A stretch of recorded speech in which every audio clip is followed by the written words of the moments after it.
Welcome everyone to another weekly episode of Carroll Worldwide, your weekly at this point, fourth week in a row, local satire and current events podcast.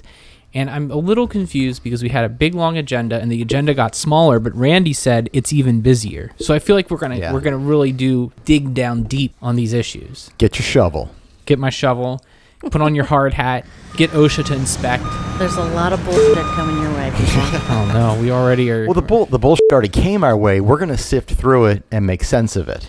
I also feel like we've picked topics. Maybe we're trying to balance shift a little bit, power shift. We really picked some topics that are like near and dear to Sherri's heart and experiences. Sherri is triggered this week. Why don't you Sherri what you think about some of these things? Okay, the first one, which everyone would expect, is there was a long post. Well, no, it was a question about how do you tip on a carryout order because someone had an experience where they did not tip and the clerk, this wasn't the server, I guess the hostess rolled their eyes, whoever was doing the carryout. Right. Okay, so we're going to start with the thing that originally pissed me off, and we're going to wait on the thing that really pissed me off. Yeah, well, so I wanted to tell you the reason why I'm doing that is I think this will bring you to a boil more slowly. Like you don't just put scalding water in there. You just like bring it to a boil to better prepare the audience. Dennis knows what he's doing. That's why he runs the agenda. That's why I'm the MC. We're in good hands. And MC Dennis. MC Dennis. Yeah. Okay. So play D&D let me every just day. Make this really clear to everyone out there. Out where? Out there. The world. This isn't Carroll. Our broadcast audience. Everywhere that people are listening. I know we have listeners on the West Coast. Mm-hmm. I know we have listeners in Japan. Mm-hmm. And they will probably all back me up on this. Japan. Yeah. I have a friend who lives in Japan who listens to us. Hi, Stevie. Oh, okay.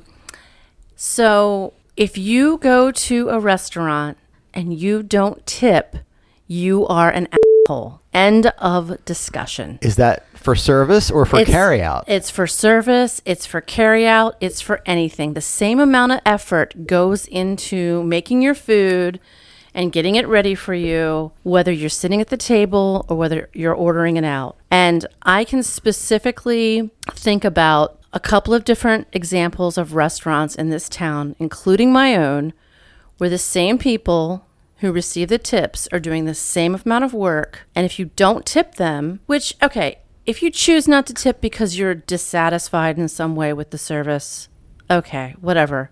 You're a dick. Go somewhere else. But it's the right thing to do. It's absolutely the right thing to do. People who work in the service industry in restaurants work for very little money. They work for long hours. It's a high-stress job. We all are certified and trained to take care of your food, to make sure that you don't get food poisoning, to make sure that the ingredients that we use are fresh. There's no difference between going into a restaurant and sitting down at a table and being waited on by a waiter versus coming to the restaurant and picking up the food. There's zero difference between the level of service that you receive. You're getting the same thing, and you should feel like you should tip those people. Plus, restaurants were really hurt by COVID, and we're a community. We are a community. We're all neighbors. Some of us are all friends in this community, and no one was hit harder than restaurants and still continue to be. There's restaurants that are going to show a loss for 2, 3, 4 years coming from 2019. Wait, was it 2019? COVID started in 2019? No, 2019 was the last good year we all had. That's what I'm saying. I would believe COVID's any length of time at this point. So I was like, wow, it's been that long? Okay. It has. 2020 was like the March where it hit. That's where it hit. It hit in early 2020. We were shut down for months. Many of us saw revenue losses in the 40 to 70% range during that time. And it still has not recovered in 2021. And I can tell you that from personal experience. So whatever you can do to support the people in minimum wage jobs who work hard every day to make sure that you get what you want and what you need in a safe environment, you should be doing. You shouldn't even be questioning whether or not you tip people. Now, somebody had a comment right after this post saying, don't worry, enough people here will guilt you into tipping everybody. That's not the case because we don't want to tip everybody. I'm not going to tip my grocery store clerk. Well, that's not something that's common practice in grocery stores. Right. Well, I think the insinuation there was... tip the person who cuts your hair. I mean, guess what happens to you the next time you go and get your hair cut and you didn't tip the barber? Oh, no, I tip very well. Yeah. But that's not going to happen. You tip the person who gives you a Brazilian wax, because guess what's going to happen the next time you go get that done? Yeah, they're messing with the sensitive areas. Yeah. So why on earth would you tip the person who cuts your dog's hair?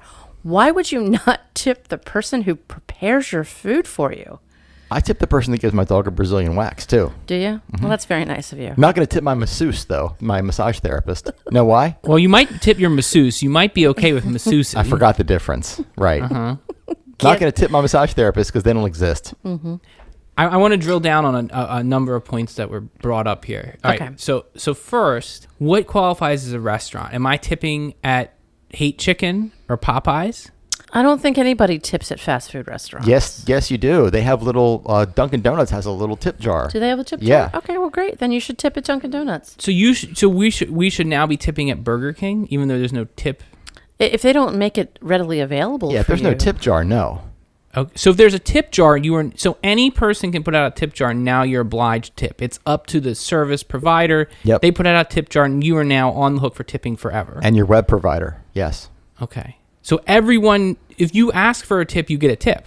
Now we're putting it in the hands of the business. No. We're talking about restaurants only. See, that's the point that other lady was making. Well, I'm trying to figure out where we stand on this. That's why I'm asking the tough questions. I would not tip fast food, a chain. What about fast casual? Chipotle, Blaze Pizza. Yes, I would tip them because there's like teenagers working there. Yeah. There's teenagers working at Burger King. Why are they not deserving of our tips? They should go work over at Blaze Pizza or Chipotle. Blaze Pizza, which is, I don't know, fast food pizza, they need tips too? Yes.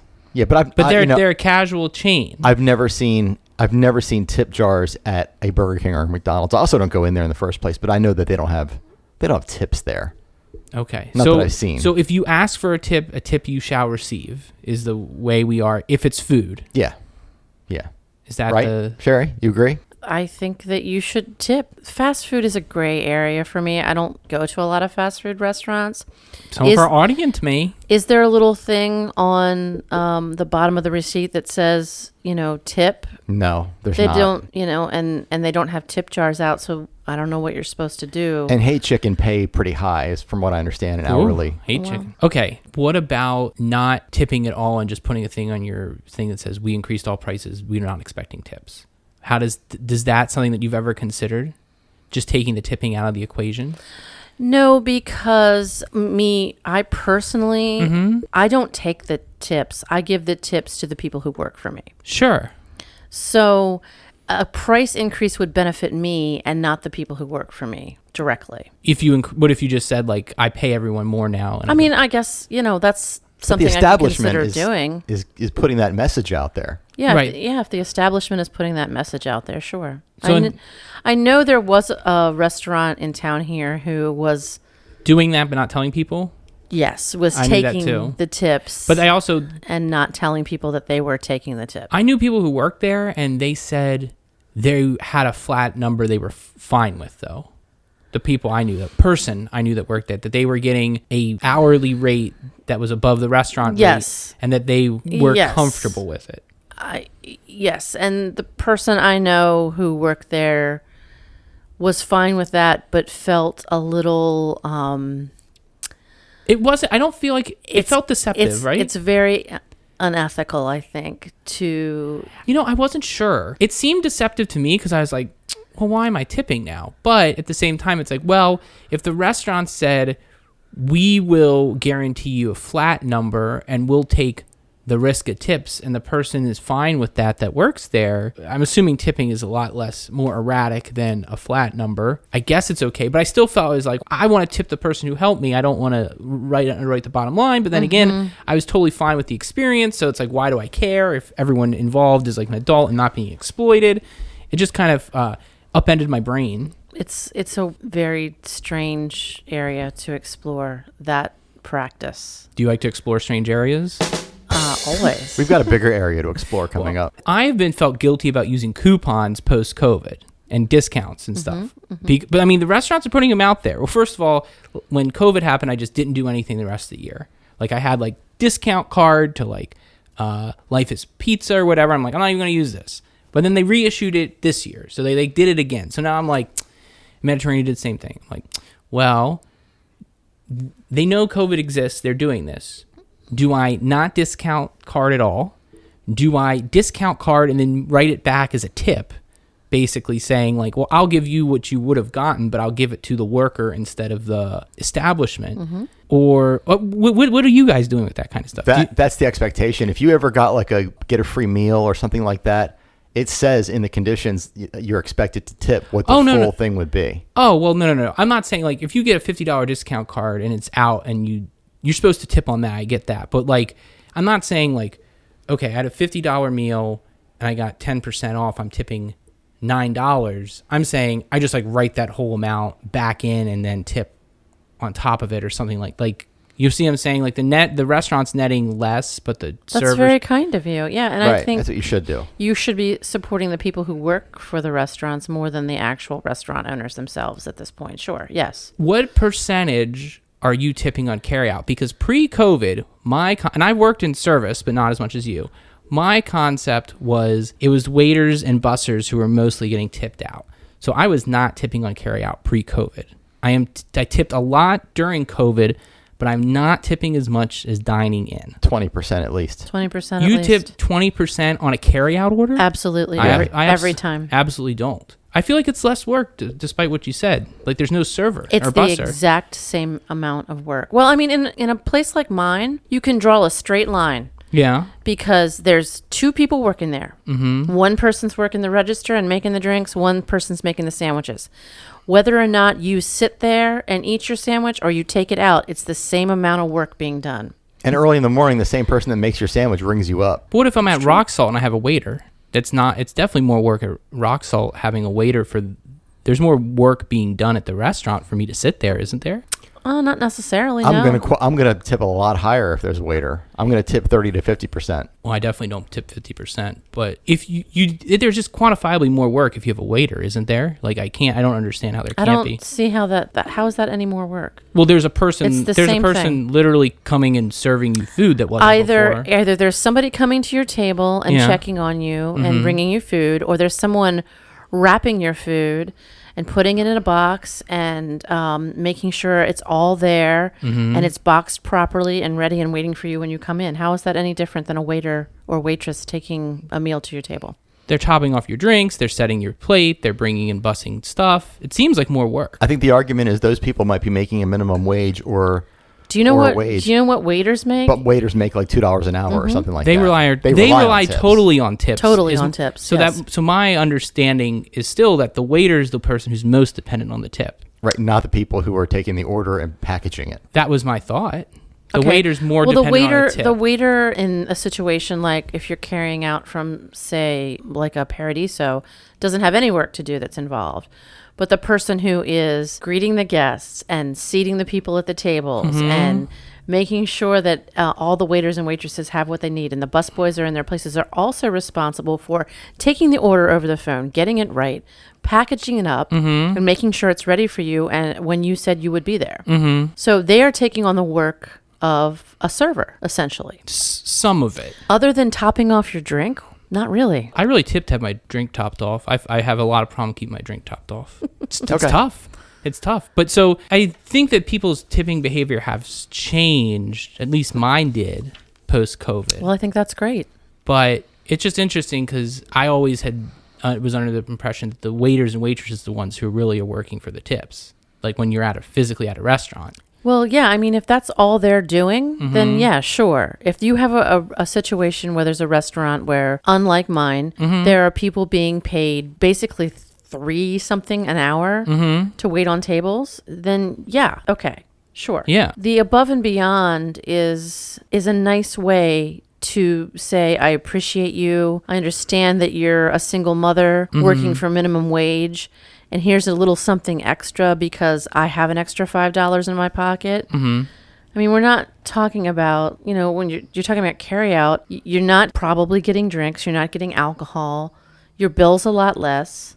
You can be generous if the world has been generous to you, if life has been generous to you. You can be generous to others. It's the right thing to do. Yeah. I'm not saying it's wrong to tip. I'm just saying I still feel like the waiter's the one who's like got a bigger stake in the tip game. It just seems like they're... Sure, but I mean, in a situation, again, like my cafe...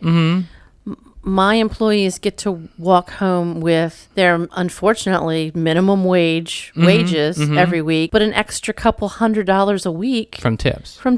Right. That they get to spend on things. Everybody should enjoy life. We've had a hard 2 years. And, if you want to buy, a nicer bottle of vodka than you normally do, then you should be able to do that because you work hard. And if you want somebody to make your dinner for you, so you don't have to do it because you've worked hard all day long, then you should reward that. Yeah, I'm not disagreeing.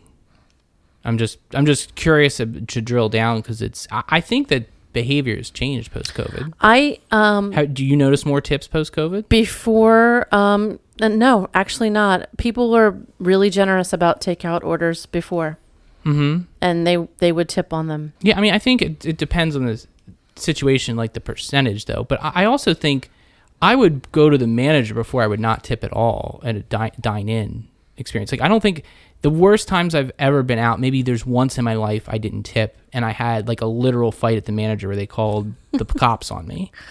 Like, because like I just don't, I feel like it's not, if your waiter's giving you bad service, it's probably a top-down problem. Probably. And if it's not, then you should still talk to the manager because the manager said, everyone else can be taking care of this person's a derelict. Yeah. Okay, well, pay them their last tip and the manager can fire them. Usually whatever's pissing you off at the table has nothing to do with your server. It's your food is cold or, like you got something on your plate. The server said, please don't put this on the plate and it's still there. Yeah, sure. I mean, there's lots of factors, but I mean, if the server's just an asshole, then, Sure. So tip carry out is what we're saying. You should always tip carry out. Yes, you should. And I'll give you 10 good reasons why in just a moment. Okay. Then, this isn't even what you're upset about anymore, by the way. This is only the appetizer of your anger. It's just the appetizer, yeah. Appetizer of anger, I like that. Okay, so, Randy, what did you post to troll Sherri here? To troll her? Yeah, you've been trolling her all week, giving her all things that make her mad. So I posted the tipping thing. Remember I told you a couple of podcasts ago there was a group called the Concerned Parents of Carroll County? You know what? I think you should bleep that out because I don't think they should even get any cred. And I said, this is going to be good.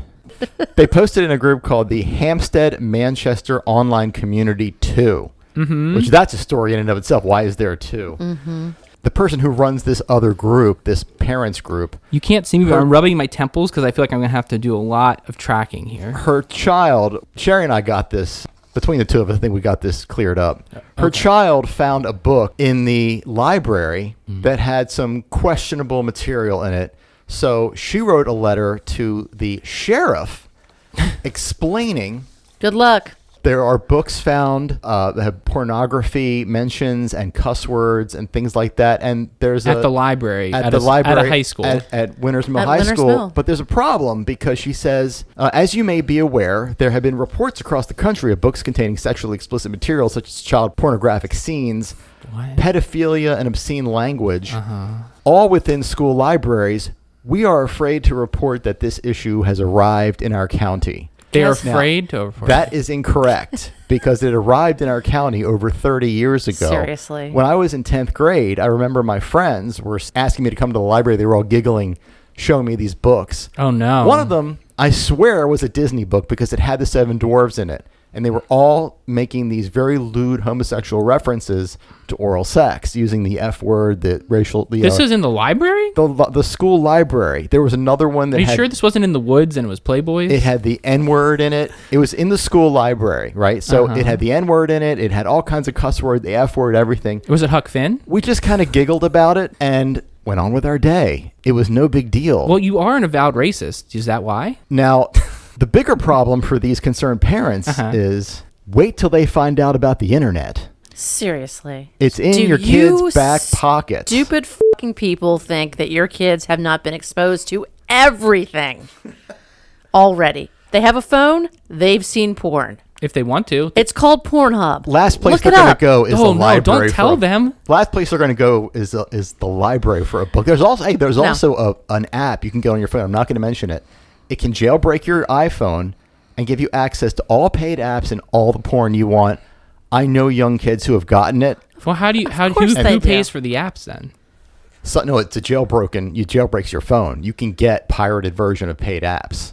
Oh. And porn. Oh, well, so you're downloading potential malware, getting like fake version or unlocked version of the apps. Unlocked version. So these people are really focusing on the wrong issue. They're not talking to their kids. They're not being good parents. Well, they're focusing on the issue that's in front of their faces. Yeah, but right, because it's like, I understand what a book is, but kids aren't going to the library and picking up hard books. You got to talk to your kids and communicate with them. Yeah. This is what concerned parents do. Soft internet is a gateway drugs for hard books now. Must be, yeah. Hard books are the way.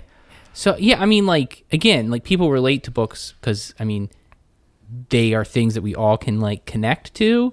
I mean, did you ever read, like the old, like, very old ancient Athens? Like, people in Athens were, like, upset that people were reading too much because the new generation saw from reading. Like, the people being afraid of what kids are up to is, like, as old as time. That's how Sparta was defeated, but we're not really talking about that. We're talking about they're worried that they're going to get exposed to pornography through their school library or pedophilia.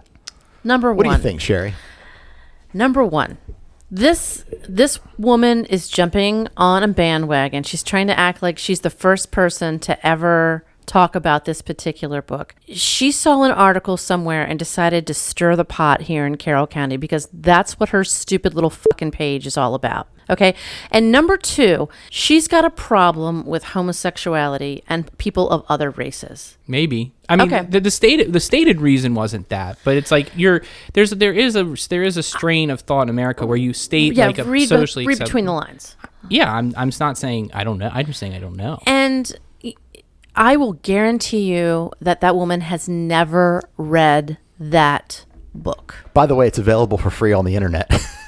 You can get it removed from the library. It's still available in whole. I'm gonna buy for free. I'm gonna buy like 100 copies of this book and pass them out to every kid I know. Why buy any? They're free. They're free. It's free. Just give them the URL. Why is it free? Is it like the publisher's sharing it for free or something? I don't know, but somebody posted that. You sure it's not pirated on that site? No, the publisher's Random House, by the way. So I'm sure they'd like to get involved. Somebody said that it was not a pedophilia book, and they said, here's the whole book if you want to read it and find the pedophilia.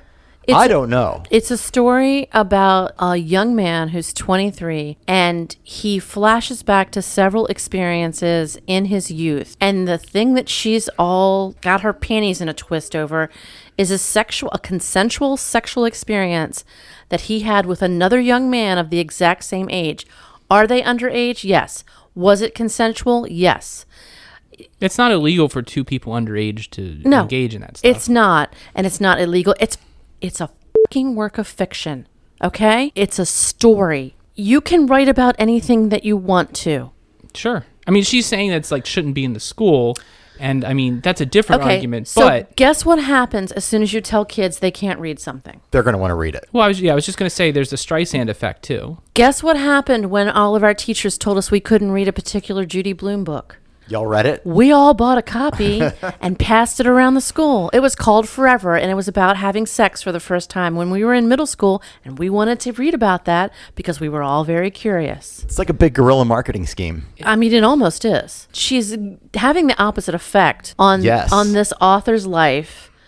And she just sold some books, you're saying. He's going to buy a summer house now. Yeah. Well, I don't think her effect is a summer house, but it does draw attention. So you're familiar with the Streisand effect? Barbara Streisand had a problem and she filed a lawsuit about someone doing something, and it brought a ton of attention to the problem that she was having. And so the thing is once you bring a big public hullabaloo to something, now there's even more eyeballs on it. So it's like when you sue someone for defamation, for instance, now you're making a big deal. Now everybody knows about it, yeah. Now everyone knows about it. So now you're not clamping down on it. So again, like, you could not post about it, and the sheriff's the wrong person to contact. If it was, there's potential that, like, I have no doubt that in the history of Carroll County schools, there have been magazines they subscribed to that one issue was probably not appropriate for high school, and that it slipped through, right? It's entirely possible. But if you went to the librarian, to the principal, to the school board in that order, you're much more likely to have the impact that you want if there's really a problem. Yeah, what the hell's a sheriff going to do about it? Exactly. So like when you're is talking, she stupid? Yes. when you're talking to the sheriff and you're posting on Facebook, He was just like, yeah, I'm going to put that right here in the circular file. I'll get right back. I'm checking into it. it calls into question what your goal is in the action. Exactly. It should have been done quietly if you wanted it removed. If you really cared, because I'm not saying it's not possible. This book's clearly not an example of that, right? I mean, I think we're all on the same page. This book is probably fine. It's almost certainly fine. I've never read the whole thing cover to cover, so I hesitate to I'm going to make read it. a ruling. I'm going to do a book report on it next week. All right. Oh, wow. Book reports. I was going to take the QVC replacement. But the thing is that this is such an old move out of the playbook. Like they're frightened to say something. I'm like, people have been fired up about books that challenge social norms Since Alexandria. since books have been a thing. Yeah. So like you're not treading new ground. You're retreading the oldest ground there is to tread in the tiny town that banned dancing in Footloose, right? Like that's like where we are. And and so if you really cared, if it was really an issue, you would run it up those flagpoles first and try to get it done discreetly, because there's also a good chance the principal will be like, oh my gosh, this person's so crazy. This book's been checked out one time in the past 4 years. I'm just going to shit can it because it's actually not worth my day. And then let's say you get it off that shelf. You've achieved nothing. Well, yeah, you haven't really done anything, but you can feel, but like clearly by someone who's this worked up about it isn't thinking on that. That's not their goal is They're not thinking at all. Their goal is the fervor. Their goal is a political move that failed. Well, who knows? It's still, I mean, anything can be relitigated. Do you think that's what it is in the end? Yes. It's to garner support for a future endeavor? Yes, that does make sense. Okay. Oh boy, this is this is a nascent school board run in the making. Mm-hmm. It clearly had a backlash because... Well, good luck, bitch, because we brought down another candidate. We'll bring down you. Who did we bring down? Oh wait, there's that we school forgot board. about him already. Not the school board. Mayor candidate. Not nice to talk about Joe that way. So what we have accidents on 140 in Meadow Creek. This one's near and dear to my heart. You have a heart? I got one after this. Okay. Somebody had an accident. By the way, Meadow Creek and 140, a lot of accidents happen there. I don't know what's wrong with the design of that place, but I'm always hearing about... Is it because the turn doesn't line up right? Like multi-car accidents? Is it because it's 140 people going too fast, they rear-end each other? I don't know what the deal is, nor do I know what the problem is at 27 and Kate Wagner. It goes down to one lane after Meadow Creek, doesn't it? But it's that intersection specifically, and I know if you're coming from Safeway crossing Meadow Creek, it like they split weird. Mm-hmm. So you may have like made the wrong decision and try to like move over into another lane because you got in the wrong turn lane or something. Maybe that's happening, but maybe 27 Kate Wagner, the light actually goes to a yield and a stop and proceed at a certain point at night. So that also changes. It's like in the morning during school time, there frequently are accidents there, and I can't figure out why. And I'm thinking of, you can buy accident reports from the sheriff and read all the details, gain some data from that, but you got to buy them. They're like $8 a piece or something like that. Is Carroll Worldwide going to start buying accident reports? Maybe. But anyway, what happened here was the woman had a green light, but it doesn't, allegedly. But it does not mean the police officer told her it does not mean the other person's light was red. What? So, yeah. So the officer advised even though the light on the cross street was green, it doesn't prove that her light was red.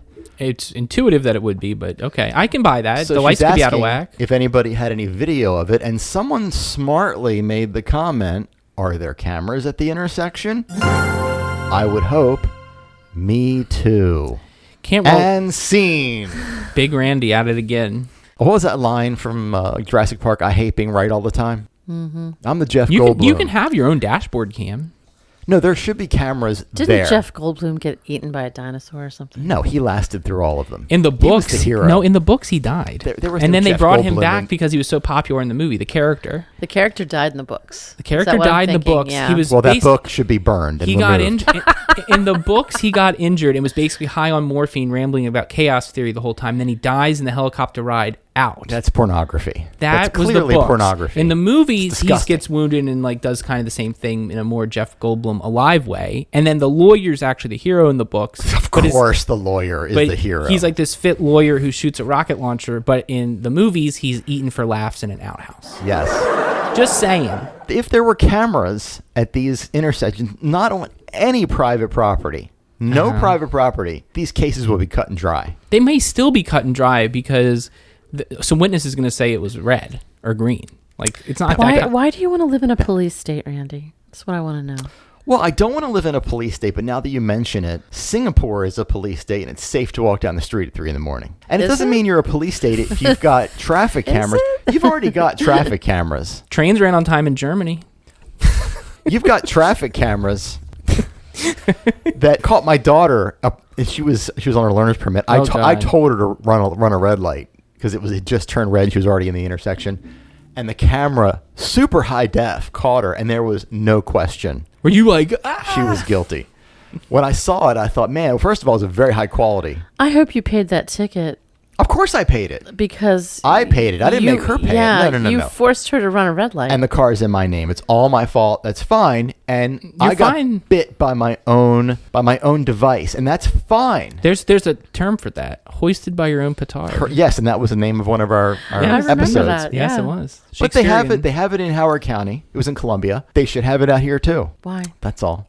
Because stuff like that because there's a rampant problem with people running red lights around here. Yes, I just said there's lots of accidents at that corner. It'd be nice to find out why and make it part of public access. But the camera, does the camera have the red light on it? Like, how do you know that the camera shows where you are, but how do you know what the red light is relative to the movement? Oh, you see it all. In this particular video, I can send it to you. You see the light. You see the car going through the line. It's like synced up time wise because you can't have I would think the camera's pointing at you as you're coming towards the light. So if the perspective's down there and the red light's above it, the camera's over here. The light's here. Like the camera's somewhere. It's like a pan. Like you're cutting across sideways. It's like someone's watching the intersection. Oh, interesting. It's good stuff.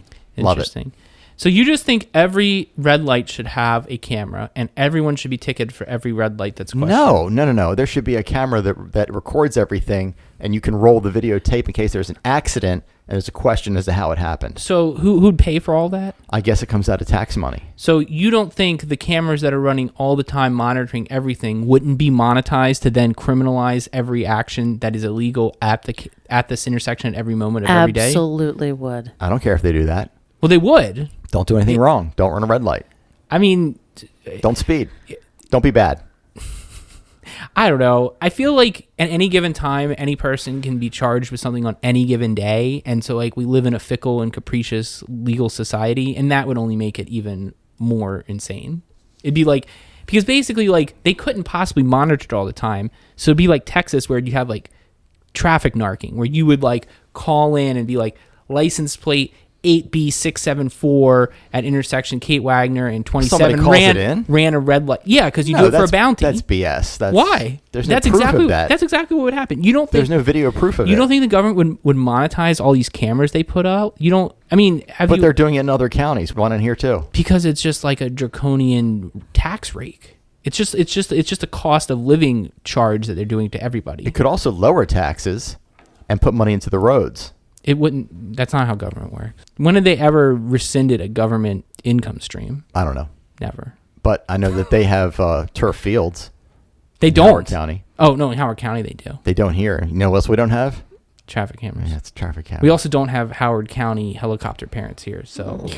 Howard County. Well, we have our own crazy parents here, apparently. Apparently, but, that is what it is. So, okay, so Big Randy's at it again, wanting more monitoring of society. Yes. Yeah, well, GeoInt.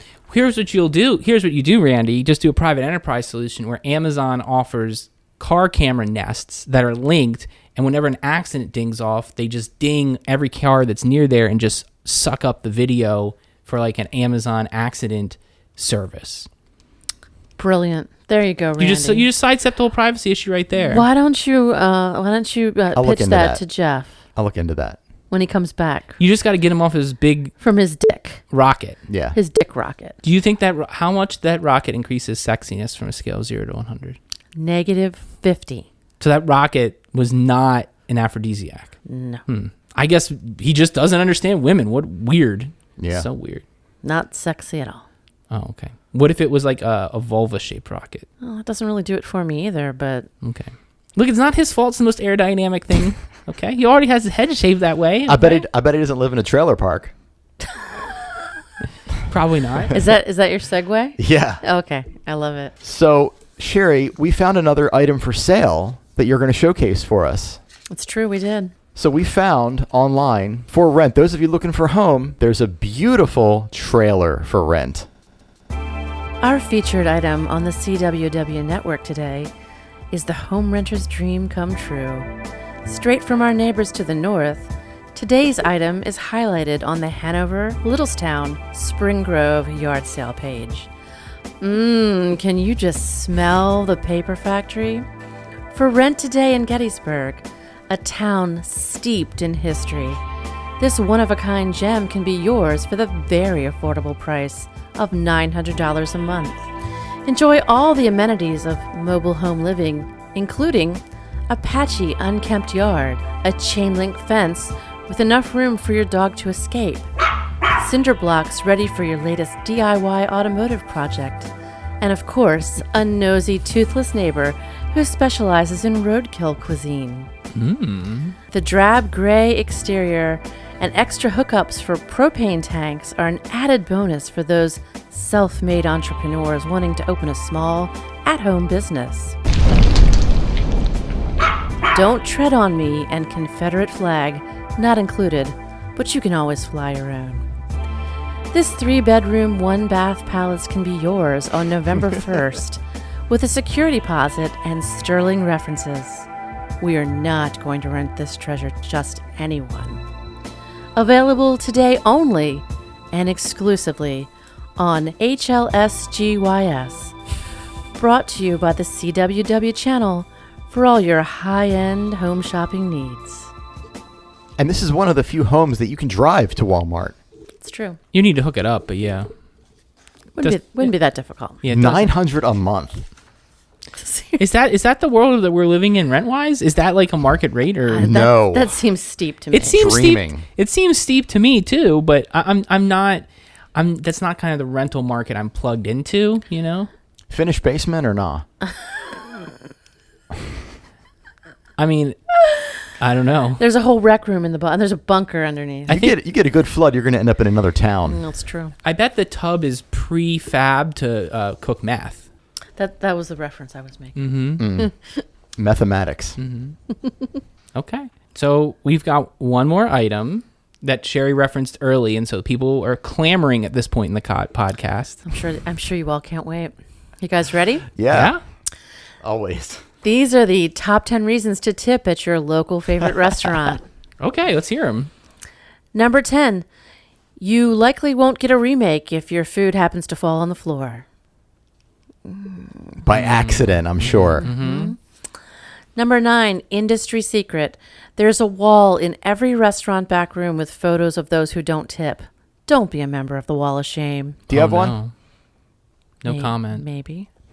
Number 8, young men and women who are in high school and college make up the majority of the workforce in the food service industry, as well as single parents and those trying to rebuild their lives. But why would you want to be kind and supportive of those people? This isn't actually a very funny one. It's kind of snarky.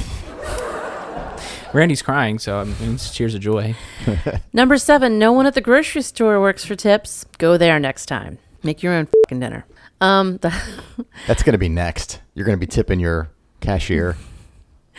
Number 6, servers tend to give better service to customers who are kind and patient.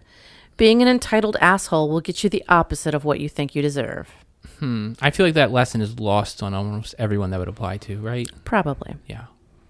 Number 5, do you actually want the reputation as a cheapskate? Another industry secret. We all talk to each other and share stories of asshole customers. Everybody knows who you are already. It's a small county. Number 4, did you know that restaurants suffered during COVID and continue to struggle?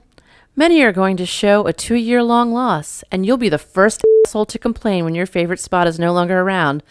But I guess you didn't know that because you're an idiot. Why did you point at me when you said that? This is just the funniest one so far. I'm just like loving it. Number 3, did you prepare any meals for strangers today for minimum wage? Maybe. I don't think you did, Dennis. Some of the audience. Number 2, memories are long, and you might get extra unwanted toppings the next time you go in. Mm-hmm. Unwanted toppings. Unwanted toppings. Will they crawl away off the pizza? Hard to say. I'd hope most of the good places are good enough pros. You know? They'll kill the cockroach first. And the number 1 reason why you should tip at your favorite local restaurant, it's the right thing to do. I remember what I've forgotten to ask. Sometimes I eat out and the percentage tip seems low. So like if you tip 30% and it's only $3 or something, is that okay? Or should you just like tip a bunch more than the percentage? Or is everyone like pretty much cool as long as you hit like 20 or 25%? I think people appreciate whatever it is that you're willing to give. Right. If it's, if you're going to tip 10% on a carryout order, whatever. Just make the effort. Mm-hmm. Just make the effort. It's not that hard to throw a couple of dollars into a tip jar or add a couple of dollars to your credit cards. Do you tip at like Hoffman's and the Cow too? Hell yeah, I do. Because they're serving? I tip everywhere, all the time, too much. Yes, because I'm in the service industry and I know what it means. I try to pay in cash and give them change is what I try to do. I try to tip in cash usually almost all the time, because if you tip on a credit card, it ends up hurting the restaurant itself, because they have to absorb that the fee on the credit card and still give the exact amount of money to the servers. Okay. Yeah. Good info. Yeah. All right. Is that everything? That's everything. All right. I'm Dennis. I'm Randy. I'm Sherri. See you next time.